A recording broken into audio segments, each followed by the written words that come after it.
Este es un tema que ya abarqué en uno de los primeros videos que hice en mi vida, pero sentí que le debía una reedición mucho mejor lograda hoy, que tengo bastante más experiencia.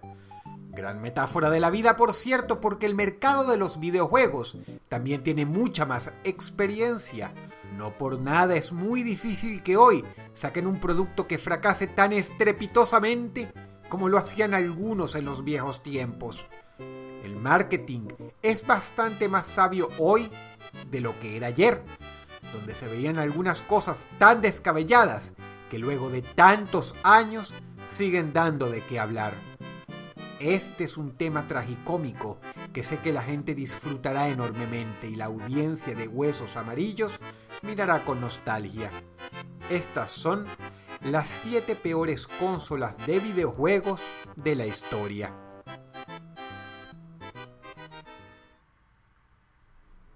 Número 7. A pesar de que fue en esta década que el mercado de los videojuegos logró rivalizar con el de las películas en concepto de ganancias netas, lo cierto es que siempre fue un negocio lucrativo, y por eso Panasonic quería intentar su propia incursión con una gran promesa que anunciaban barrería el suelo con la competencia: la 3DO. La 3DO sacaba a pasear a la Sega Genesis y a la Super Nintendo en concepto de gráficos. Y uno de los mayores alicientes era este juego de pelea que, a pesar de tener una jugabilidad atroz, dejaba boquiabierta a la gente. ¿Qué salió mal? Panasonic, a pesar de ser una gran compañía, no tenía lo que se requería para competir contra gigantes como Sony, quien tan solo un año después ofertaría un aparato superior en todo sentido. Sin embargo, hubo algo más. Incluso durante los primeros meses de lanzada la consola, todos sus juegos se podían contar con apenas los dedos de las dos manos, mientras que la Super NES tenía todo un catálogo lleno de nombres fabulosos. Y es así como se hizo historia. Es en este punto que la industria entendió que la calidad y variedad de los títulos es más importante que los gráficos.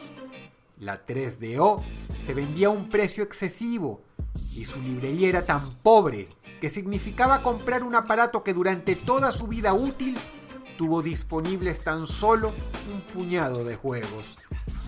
No, gracias. Número 7. Número 6. El número 6 en esta lista significó grandes pérdidas para la compañía que la creó. Se le conoce como uno de los peores fracasos en el mundo de los videojuegos y al día de hoy es tenido como todo un manual de lo que no se debe hacer en la industria. Lanzada en el año 1991, la CDI de Philips fue descontinuada en 1998 por necedad de la compañía más que ninguna otra cosa, lo que desde luego significó un costo colosal en su reputación y bolsillo. Encima patrocinó publicidades majaderas donde clamaban mentiras descaradas, como que su aparato era mucho más potente que la PlayStation de Sony o la Saturno de Sega, argumento que no se sostenía ni por 2 segundos viendo sus juegos en acción.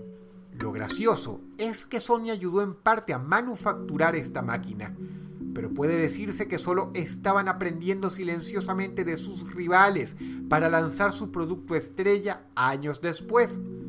Su pobrísima librería de juegos y su precio desorbitado hace increíble que Philips consiguiera vender nada menos que 1 millón de unidades de este despropósito.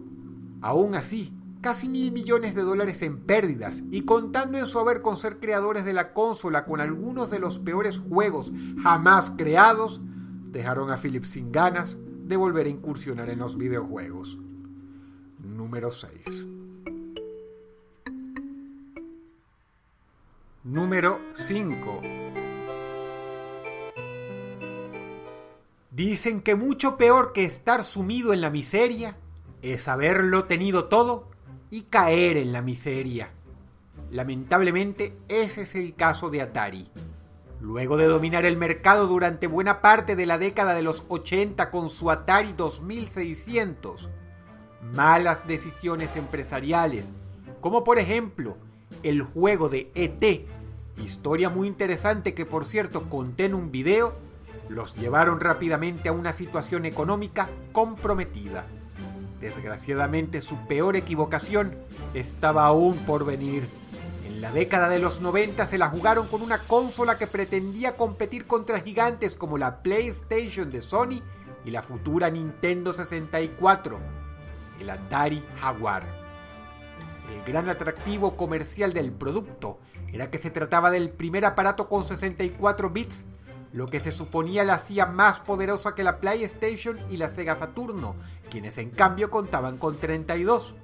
Pero la realidad es que de hecho, esta máquina era inferior técnicamente, y para la época ya se notaba. Pero la Jaguar solo empezaba a sumar desastres. Su angurrienta y escasísima librería de juegos y críticas por tener lo que se considera uno de los peores mandos en la historia la hicieron fracasar de una manera que es difícil poner en palabras. Te conté que luego intentaron remontar con un adherente llamado Jaguar CD. La compañía jamás pudo recuperarse de ese golpe. Saca el cálculo. Sony vendió 100 millones de PlayStations. La gente se llevó a casa 33 millones de Nintendo 64. Atari vendió apenas 245.000 Jaguares. Número 5. Número 4. Sega es una compañía con fans y adeptos en todo el mundo, pero hasta ellos reconocen que es imposible hablar de grandes fracasos videojugabilísticos sin traerlos a colación no una, sino varias veces. Las cosas buenas que esta corporación nipona hizo con un par de magníficas máquinas lo desbarató con la Sega CD, pero sobre todo el aparato que ocupa el cuarto lugar en este top, la Sega 32X. De acuerdo, no es una consola, es un periférico que se insertaba sobre la Sega Genesis para llevar su potencia hasta 32 bits y darle otras características avanzadas. Y a pesar de que lo que estás viendo en pantalla era considerado la crema innata de los videojuegos en el año 1994, lo cierto es que este sistema estaba por ser asesinado brutalmente a la vuelta de la esquina como víctima en una película de terror. La razón, la PlayStation fue lanzada ese mismo año y era infinitamente superior. Sega debió darse cuenta de esto porque apuraron su próximo proyecto, la Sega Saturno, que salió a la venta también en 1994. Así que quienes compraron la Sega 32X se sintieron estafados.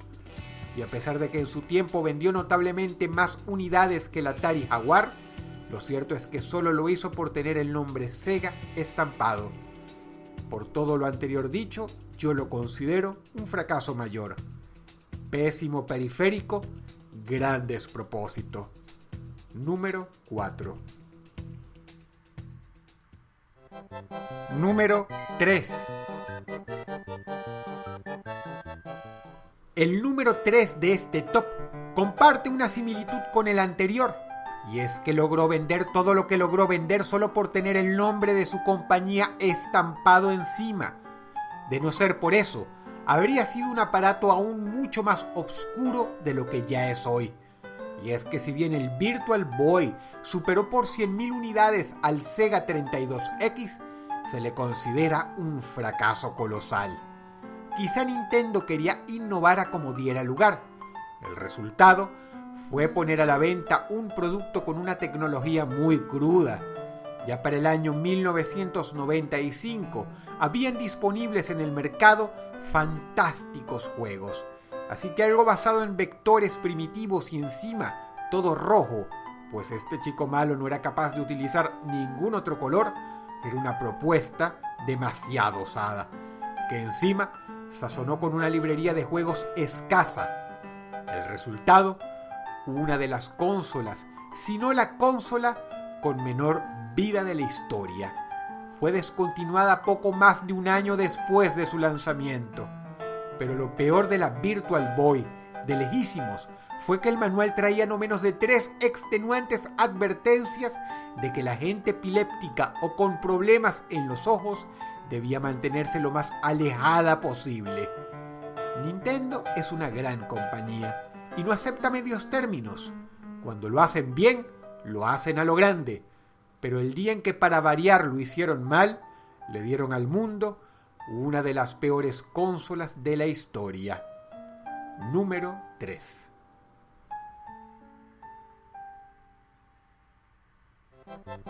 Número 2.